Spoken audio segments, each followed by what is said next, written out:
Okay, so after chemiosmosis या chemiosmotic hypothesis, next part is the second phase of photosynthesis, which is your dark reaction. As per your NCERT, dark reaction को biosynthetic phase भी कहा गया है. I believe everyone knows what is biosynthetic phase.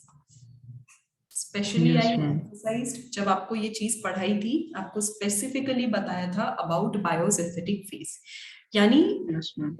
Number of series of reactions हैं जो complex reactions होते हैं या फिर कॉम्प्लेक्स मॉलिक्यूल्स के साथ जो रिएक्शंस होते हैं, that is nothing but your biosynthetic phase. अब ऐसा इसलिए हो रहा है क्योंकि यहाँ भी हम कॉम्प्लेक्स रिएक्शंस के बारे में बात करेंगे. अब जो ये डार्क रिएक्शन है, ये कहाँ पे अकर हो रहा है? Can anyone tell me the location? Stroma. Right. So this is occurring in stroma. तो यानी थैलेपॉइड मेम्ब्रेन से अभी कहाँ पे हम शिफ्ट हो गए? To the stroma part of chloroplast. वहां पे एग्जैक्टली हमें लाइट रिएक्शन के प्रोडक्ट मिल चुके हैं. हमें एक काम हो गया है हमारा. हमें चाहिए था एनर्जी, तो लाइट रिएक्शन ने हमें दो इंपॉर्टेंट प्रोडक्ट दे दिए. First is ATP and second is NADPH. ये दो चीजें हमें मिल गया. अब इनका जो मेन यूज होगा, अब आगे का डार्क रिएक्शन में यूज होगा, जिसको डार्क रिएक्शन को दूसरे लैंग्वेज में आप बोलते हो केल्विन साइकिल. केल्विन साइकिल बोल सकते हो, और रेगुलरली आप इसको C3 पाथवे भी बोल सकते हो. अब एग्जैक्टली इनमें हो क्या रहा है? क्यों हम C3 पाथवे बोल रहे हैं? क्योंकि इसमें 3 कार्बन कंपाउंड का फॉर्मेशन हो रहा है. मींस इसमें जो हाइलाइटिंग पॉइंट है, that is the 3 carbon compound. अब वो जो 3 कार्बन कंपाउंड है, उसके बेसिस पे किस तरीके से एक साइक्लिक रिएक्शन हो रहा है, वो चीजें आपको ध्यान में रखनी है. अब ये सारी चीजें जो होगी, यानी साइक्लिक रिएक्शंस जो होगा, सबसे पहले फर्स्ट कहां पे नोटिस किया गया था? कौन से प्लांट में? So it was noticed in chlorella. Chlorella में सबसे पहले इस डार्क रिएक्शन के मैकेनिज्म को समझा गया था. So there are 3 major steps, या कह लो 3 मेजर पार्ट्स हैं इस रिएक्शन के. जो सबसे पहला पार्ट है, दैट इज द कार्बोक्सिलेशन. अब कार्बोक्सिलेशन का मीनिंग क्या है? कार्बन डाइऑक्साइड को फिक्स करवाना. अब कार्बन डाइऑक्साइड को फिक्स करवाने में कौन इंपॉर्टेंट रोल प्ले करेगा? इंपॉर्टेंट रोल प्ले करेगा one important enzyme which is known as rubisco. Rubisco, yes, ma'am.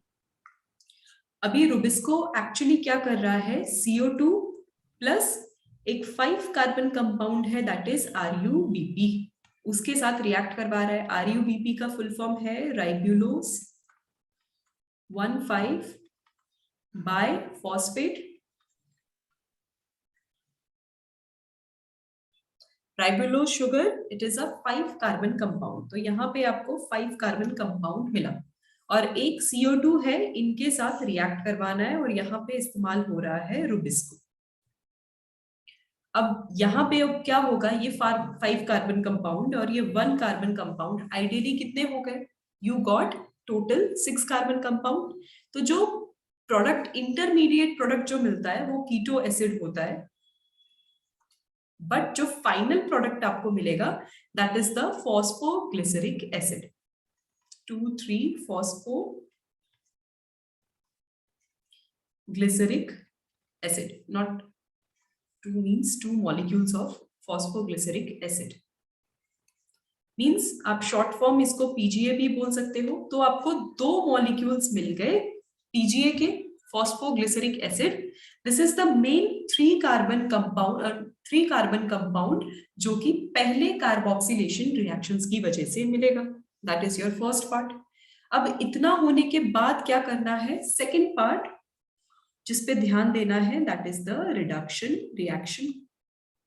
अब ये जो रिडक्शन हो रहा है, इस रिडक्शन में एग्जैक्टली क्या किया जा रहा है? फॉस्फोग्लिसरिक एसिड यानी जो PGA है, वो कन्वर्ट हो रहा है इनटू एल्डिहाइड ग्रुप.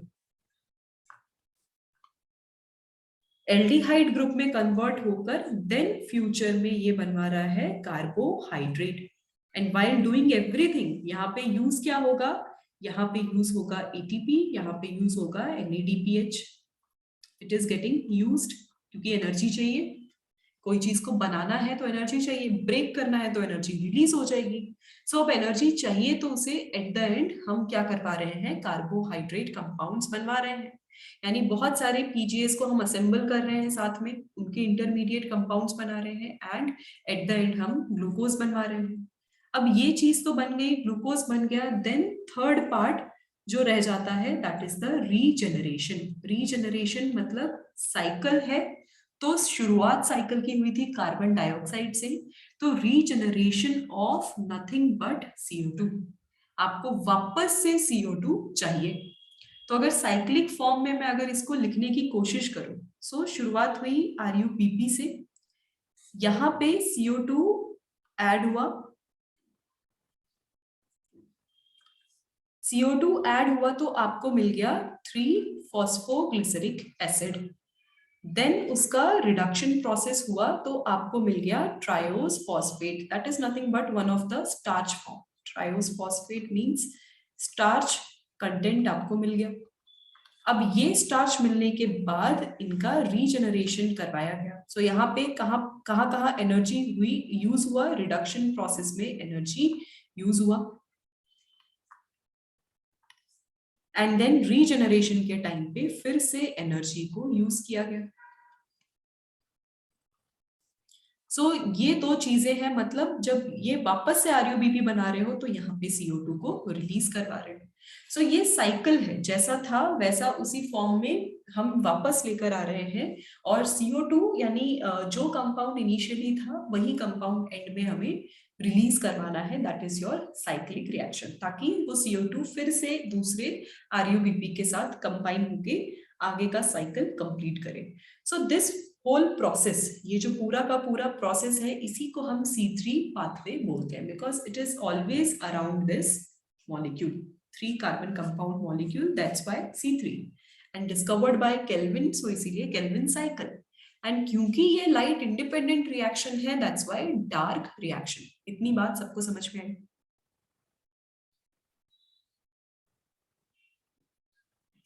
कोई भी डाउट किसी भी पार्ट पे? Just read about, take 1-2 moment, just read about everything.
Okay, shall I move ahead?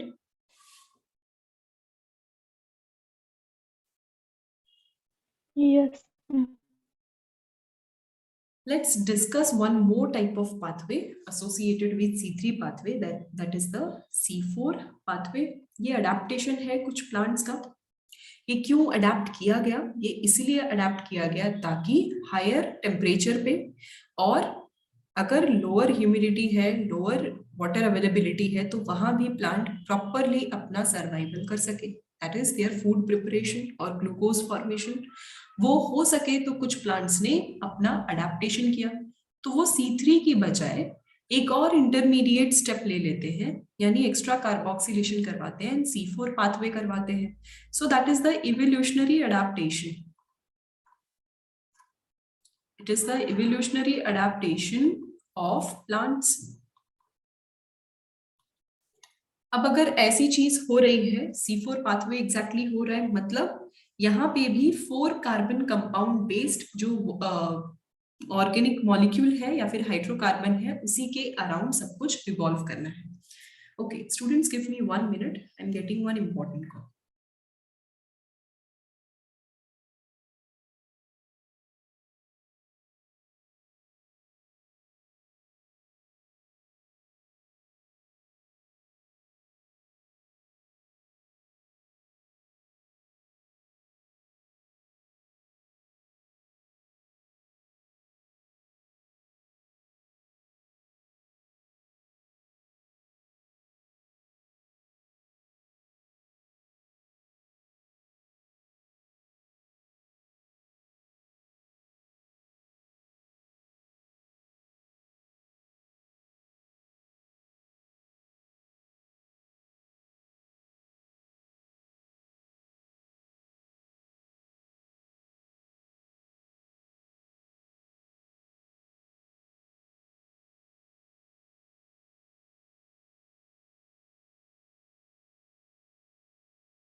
Okay, so C4 pathway, it is the evolutionary adaptation. अभी इस evolutionary adaptations में anatomical changes क्या थे वो एक बार देख लो कि anatomical changes क्या है, फिर मैं आपको डायग्राम के थ्रू ही दिखाती हूँ.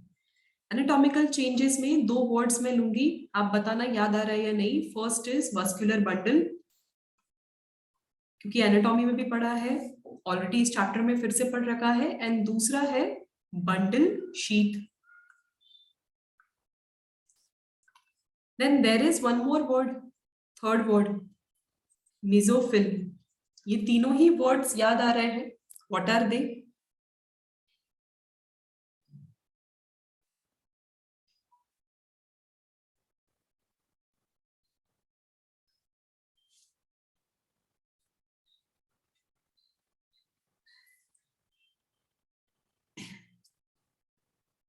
Yes or no? याद आ रहा है, नहीं याद आ रहा? Yes, ma'am. ओके, अगर याद आ रहा है देन इट्स गुड. अभी देखो एनाटॉमिकल चेंज क्या होता है. C4 प्लांट में जहां भी वस्कुलर बंडल प्रेजेंट है, यानी जाइलम एंड फ्लोएम के जितने भी बंडल्स प्रेजेंट हैं, उनके अराउंड क्या होते हैं, बंडल शीथ प्रेजेंट होते हैं. इनके अराउंड बंडल शीथ है और बाकी हर जगह क्या प्रेजेंट है, बाकी हर जगह मेसोफिलिक सेल्स तो प्रेजेंट है, क्योंकि यही मेन सेल है which are rich in chloroplast. They are the parenchymatous cells, जो कि क्लोरोप्लास्ट जिनका कॉन्सेंट्रेशन बहुत ज्यादा होता है, और क्लोरोप्लास्ट ज्यादा होता है इस वजह से ये मैक्सिमम इन C3 ऑल्सो हर जगह यही फोटोसिंथेसिस अकर करवाते हैं.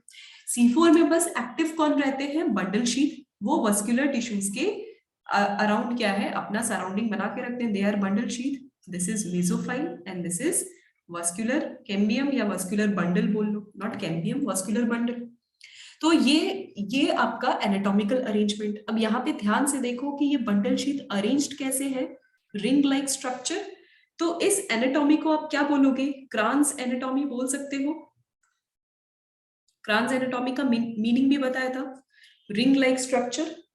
अगर रिंग लाइक स्ट्रक्चर या कर्ल्ड रिंग उस टाइप से अगर अरेंज्ड है, so that is your cross anatomy. और जो दूसरा वर्ड आपकी बुक में यूज किया गया है that is Wraith. Both the words can be asked.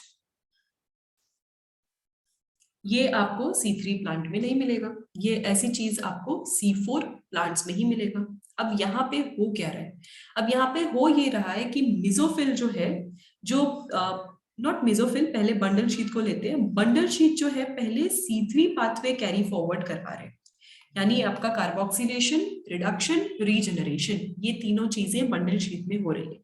उसके साथ साथ जो आगे कंटिन्यू करवाते हैं वो मीजोफिल हैं, जो कि C4 पाथवे करवाते हैं, यानी ये एक 4 कार्बन कंपाउंड बेस्ड मॉलिक्यूल जो है उसको प्रोड्यूस करवाने में हेल्प करवाते हैं, and that molecule is oxalo acetic acid. That is the main product जिसपे आपको फोकस करना है, एंड दैट्स व्हाई, क्योंकि ये अब चीफ मॉलिक्यूल है और इसी के सराउंडिंग में सारी चीजें होने वाली है, सारे रिएक्शंस, इसीलिए इस पूरे पाथवे को हम C4 पाथवे बोलते हैं। एंड ये किनके एडेप्टेशन है? मोस्टली ट्रॉपिकल रीजन में, because of the geographical condition. अगर टेम्परेचर ज्यादा होगा तो ह्यूमिडिटी, इवेपोरेशन की वजह से जो ओवरऑल मॉइस्चर है और वाटर कंटेंट है वो भी कम हो जाएगा। तो ये दोनों जो साइमल्टेनियस क्लाइमेटिक फैक्टर्स हैं, उनसे उनको ओवरकम करने के लिए कुछ प्लांट्स का ये अडेप्टेशन है। Let me just show you the diagram. I think already everyone already knows the diagram. आपको पता है मैं कौन सा डायग्राम बता रही हूँ। Can you all see the screen?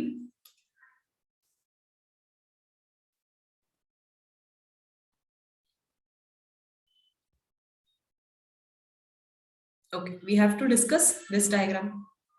पहले भी आपको दिखा रखा है, आपको ये डायग्राम प्रॉपरली रीड करवाया है। Now you see one more time. अब ये डायग्राम में एग्जैक्टली क्या है? दो कंडीशंस दिए हुए हैं। वन इज द मीजोफिल, जो अपर पोर्शन है that is going to be the mesophyll, lower portion है बंडल शीट। अब इनके बीच में आपको कनेक्शन तो दिख ही गया होगा कि इनके मेम्ब्रेन्स और सेल वॉल के थ्रू ऑलरेडी कनेक्शंस हैं, ट्रांसपोर्टेशन हो रहा है। अब वो ट्रांसपोर्टेशन में क्या क्या हो रहा है, तो सबसे पहले आप बंडल शीट का देख लो कि बंडल शीट में क्या होगा। जो बेसिक आपका C3 पाथवे है वो सारी चीजें अकर होंगी। C3 पाथवे अगर अकर होगा तो यानी कार्बोक्सिलेशन चलेगा। यहाँ पे C3 एसिड यानी PGA, नथिंग एल्स, PGA के बारे में बात हो रही है, वो चीज बनेगा। PGA बन गया, ट्रांसपोर्ट होगा, देन अगेन वो C3 एसिड जो है यानी PGA जो है वो आगे फॉस्फोइनॉल पाइरुवेट यानी फॉस्फो एक और कंपाउंड है एक्स्ट्रा जिसके साथ वो रिएक्ट करवाएगा। साथ ही साथ कार्बोनेट आयंस जो है वो उसके थ्रू एक और बार कार्बन डाइऑक्साइड का फिक्सेशन होगा। तो पहला फिक्सेशन यहाँ पे हुआ केल्विन साइकिल में कार्बोक्सिलेशन, दूसरा फिक्सेशन इस लोकेशन पे हुआ इन द मेसोफिल सेल। अब यहाँ पे हुआ तो जैसे ही PGA के साथ एक और CO2 अटैच्ड होगा वो बन जाएगा ऑक्सैलो एसिटेट और एसिटिक एसिड, एंड देन वो चीज का ट्रांसपोर्ट हुआ again in the bundle sheath. तो बंडल शीट में फिर से डीकार्बोक्सिलेशन हो गया तो आपको फिर से PGA मॉलिक्यूल मिल गया। यानी साइमल्टेनियसली ये पूरा का पूरा साइकिल चलता ही जा रहा है, इंटरकनेक्टेड C3 एंड C4। और ऐसा क्यों हो रहा है? ताकि कम से कम कार्बन डाइऑक्साइड को वेस्ट करके कम वाटर की रिक्वायरमेंट में हम क्या बना ले, हम ये पूरा का पूरा फूड फॉर्मेशन कर लें। एट द एंड इंटरमीडिएट इनको क्या क्या बनाना है? Food formation. अब वाटर में आपको बता दूं कि जब शुरुआत में CO2 यहाँ पे फिक्स हो रहा होता है और जब PGA बना रहे होते हैं तो वहां पे साथ ही साथ हर बार वाटर मॉलिक्यूल भी रिक्वायर्ड होता है। So now I think you will understand, क्योंकि इस लोकेशन पे वाटर मॉलिक्यूल की रिक्वायरमेंट है और ऊपर का पार्ट आप कट कर दो तो फूड बस इतना ही बन रहा है और अगेन हर बार वाटर की मॉलिक्यूल की रिक्वायरमेंट है। बट यहाँ पे जो है क्योंकि वो आगे फिर से कैरी फॉरवर्ड हो रहा है और एक और बार कार्बोक्सिलेशन हो रहा है, सो यहाँ पे सेम वाटर को यूज करके डबल टाइम फूड प्रिपरेशन किया जा रहा है। That is the main M of this plant, ताकि कम रिसोर्स यूज करके ज्यादा फूड फॉर्मेशन और एनर्जी इकट्ठा कर सके। This is the overall demonstration of C4 pathway. Everyone understood?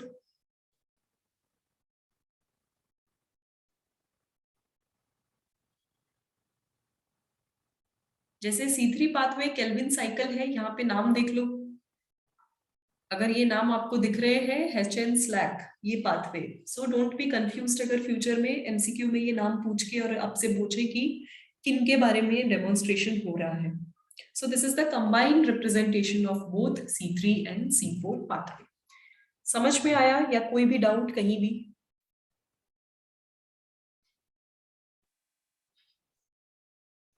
No doubts?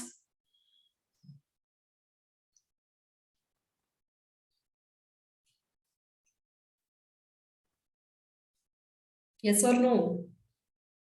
No, ma'am. Okay, अगर डाउट नहीं है then will do one thing, I won't take much time now because हम ज्यादा मैं आपको लोड नहीं दूंगी रीडिंग का और बार बार एक ही चीज आपको नहीं पढ़ाने वाली। अब क्या करना है, इसके बाद दो ही कॉन्सेप्ट्स हमारे रह गए हैं, one is related to the photo respiration and another one is the factors which affect, जो लिमिटिंग फैक्टर्स हैं जो अफेक्ट करते हैं फोटोसिंथेटिक रेट। आप लोगों के लिए होमवर्क क्या है, ये चैप्टर हमने ऑलरेडी पढ़ा है, इससे रिलेटेड क्विज भी किए हैं, आई थिंक मैंने हर सेंटर में क्विज करवाया था। दूसरी चीज, हमने इससे related kind of question answers भी सॉल्व किए हुए हैं, एमसीक्यूज भी सॉल्व किए हैं, इतना कुछ आपने ऑलरेडी इस चैप्टर के लिए किया है। सो एक होमवर्क, नेक्स्ट क्लास में you have to prepare about the photo respiration, just 2 minutes talk or and all the factors. So I am going to ask randomly all the students कि आप लोगों ने पढ़ा या नहीं पढ़ा, या उस टॉपिक से रिलेटेड आप मुझे कितना एक्सप्लेन कर सकते हो। नहीं समझ में आया आपको तो मैं हूं एक्सप्लेन करने के लिए, बट फर्स्ट अटेम्प्ट आपको करना पड़ेगा, इतना कर लोगे? Yes, ma'am. Okay, Yes, if ma'am. if it is okay then it is fine by me also because कुछ ना कुछ एक्टिविटी देके आपको engage करना ही पड़ेगा। Chances है कि thing is why I'm saying this now I'm going to share with you. The thing is I'm COVID positive और ऐसा है नेक्स्ट वीक से आपका ऑफलाइन क्लास स्टार्ट हो रहा है, but unless I am not negative मैं आप लोगों के साथ ऑफलाइन सेशन में पार्टिसिपेट नहीं कर सकती। So I have to make everyone active related to this bio topic, और आपका इंटरेस्ट नहीं जाना चाहिए। So I have to do some kind of activities and officially हमारे सारे चैप्टर्स अब हो चुके हैं, सिर्फ एक चैप्टर PNMT 2 के लिए बच गया है, that is the nervous system, जो कि मैं आपको नेक्स्ट वीक से वो भी शुरू कर दूंगी। तो इस वीक में ऑलरेडी ये chapter plus mineral nutrition plus biomolecules बहुत सारा केओस था, तो मैंने नर्वस सिस्टम स्टार्ट नहीं किया। तो सारे चैप्टर सब सेटल डाउन हो चुके हैं, तो हमारा पैरेलली दो चीज चलेगा। इवनिंग में half class means I think 3 classes हैं, 2 class will be of botany, 1 class will be of zoology, ये इवनिंग का रूटीन रहेगा। एंड जो मॉर्निंग में है, जो हमारे रेस्ट ऑफ द मेजॉरिटी जो स्टूडेंट्स हैं जिनसे मैं मिलती हूँ इंटरेक्ट करती हूँ, उन स्टूडेंट्स के साथ मेरा मॉर्निंग क्लास अगर रहेगा तो मॉर्निंग क्लास में क्या करेंगे, हम रिविजन्स करते जाएंगे। मैं आपको प्रायर टॉपिक दे दूंगी, रिविजन का ग्रुप पे डाल दूंगी, कौन सा टॉपिक है, टॉपिक ऑफ रिविजन करके मैं आपको डाल दूंगी। उतना आप प्रिपेयर करके आओगे, आपके डाउट्स लेकर आओ, भर भर के डाउट्स लेकर आओ, जितने भी डाउट्स हैं, क्वेश्चन आंसर है, एमसीक्यू है, या फिर खुद कुछ कॉन्सेप्ट है जो आपको समझ में नहीं आया, डायग्राम समझ में नहीं आया, just bring the doubt and we will discuss. We have 1.5 hour, बहुत होता है 1.5 आवर, क्योंकि क्वेश्चन प्रैक्टिस में हर चैप्टर के बाद का आपको करवा चुकी हूँ, ऑलमोस्ट सारे चैप्टर्स में। हमने अभी तक डिस्कशन नहीं किया है, बैठ के आराम से वापस एक रिविजन या डिस्कशन नहीं किया है। So we will do that. तो पूरा फेब आपका उसी तरीके से जाएगा। सो सून, जितनी जल्दी मैं नेगेटिव हो जाऊंगी उतनी जल्दी हम वापस से ऑफलाइन कैचअप कर लेंगे। Okay, that's the situation. So everyone is ready, थोड़ा पोप अप करना पड़ेगा, कर लोगे? Yes, ma'am. Yes, ma'am. Okay, chalo, that's it for today. Tomorrow we have no class, so see you on Monday probably. Okay. Ma'am, Yes. Ma'am तो मतलब आपकी class online होगी ना, मतलब अगर offline Just for next week, क्योंकि next week से probably chances हैं कि आपके सारे क्लासेस ऑफलाइन में फिर से शुरू होने वाले हैं। I'm not sure if you are aware or not, but जो मेरी क्लास होगी, जब तक मेरा टेस्ट रिपोर्ट नेगेटिव नहीं आता, I won't be able to come out. तो मैं आइसोलेशन में हूँ, so and it will be risky for all of you because many of you are still not, and it's not right also. बाकी जितने भी staff and students हैं वो unnecessary infect हो सकते हैं, that's why. So just one more week, 14 days का normally isolation रहता है। I am better now, last week just situation खराब थी, अभी सब कुछ बेटर है। So just let's wait for 7 days more ताकि मैं नेगेटिव हो जाऊं, that's it. So that's the condition. So उसी के हिसाब से हम लोग अरेंज करते हैं। सो नेक्स्ट वीक में हमारा कुछ ना कुछ एक्टिविटीज मुझे आपको देना ही है ताकि आप भी थोड़े एंगेज्ड रहो। And we have plenty of time now. Syllabus हो चुका है, कोई जल्दबाजी सपोज अगर आप ऑफलाइन में नहीं आए तो सरप्राइज टेस्ट होगा? नहीं, अगर आप ऑफलाइन में नहीं आ रहे तो आपका कुछ ना कुछ इस तरीके से अरेंज करेंगे, आपको फिजिक्स केमिस्ट्री के साथ कंबाइन कर देंगे ना जेई वाले बच्चों के साथ, तो आपका टाइम वेस्ट नहीं होगा। पैरेलली फिजिक्स और केमिस्ट्री होगा और बायोलॉजी का ऑनलाइन रहेगा। तो आप एक क्लास के लिए तो इतनी दूर से कोई नहीं आने वाला ना, 2 क्लासेस रखनी पड़ेगी। तो जब भी 2 क्लासेस रखेंगे या कुछ करेंगे तो उसके बदले आप लोग वो पढ़ के बचे हुए टाइम पे मेरे साथ ऑनलाइन रखेंगे। सरप्राइज टेस्ट कभी कुछ हुआ तो हम कर देंगे, मुझे ऐसा लगा कि करना चाहिए तो मैं आपको दे दूंगी, वो सरप्राइज है क्योंकि that is the meaning of surprise, वो आपको नहीं पता रहेगा। बट अगर नहीं है तो उसी टाइम पे या कोई और टाइम पे मॉर्निंग में ही आप मेरे साथ ऑनलाइन सेशन हो जाएगा, that will be the condition. But be prepared everyone, पढ़ाई शुरू करती है अच्छी वाली, revision and everything as per your major test. Yes ma'am. Okay, शुरू किया है, जिन्होंने नहीं किया है please start, this is the time, क्योंकि ऑल इंडिया लेवल पे भी आप लोगों की रैंकिंग देखी जाएगी। एंड आई रियली वांट कि नासिक के जितने भी सेंटर्स हैं उनके बच्चे टॉप 10 में तो भी रहे, ओवरऑल पूरे ऑल इंडिया के पेज सेंटर में टॉप 10 में रहे। You all have the capacity, काफी ब्राइट बच्चे हैं अपने पास, तो थोड़ा बहुत बस पुश करना है। थोड़े से आलसी हो जाते हो कभी कभी, बट थोड़ा सा पुश कर दिया, you all will be on the top 10। मतलब not all in the sense कि सारे के सारे कैपेबिलिटी रखते हो कि आप सब लोग टॉप पे जा सकते हो। So I really want some students to be in the top 10 top 20 list, ऐसे वाली लिस्ट में आपका होना जरूरी है। ओके, सो उस सेंस में, उस कंपटीशन के साथ, उस एंथुजियाज्म के साथ आप पढ़ना शुरू कर दो and ask as many questions as possible. सारा 11th का डाउट यहीं पे क्लियर कर लो। Feb is the last time for you, March से हम 12th का स्टार्ट कर देंगे। चलो, that's it for today. Bye everyone, take good care, see you next week. Bye ma'am. Bye ma'am. Thank you ma'am. Bye. Get well soon ma'am. Okay, thank you.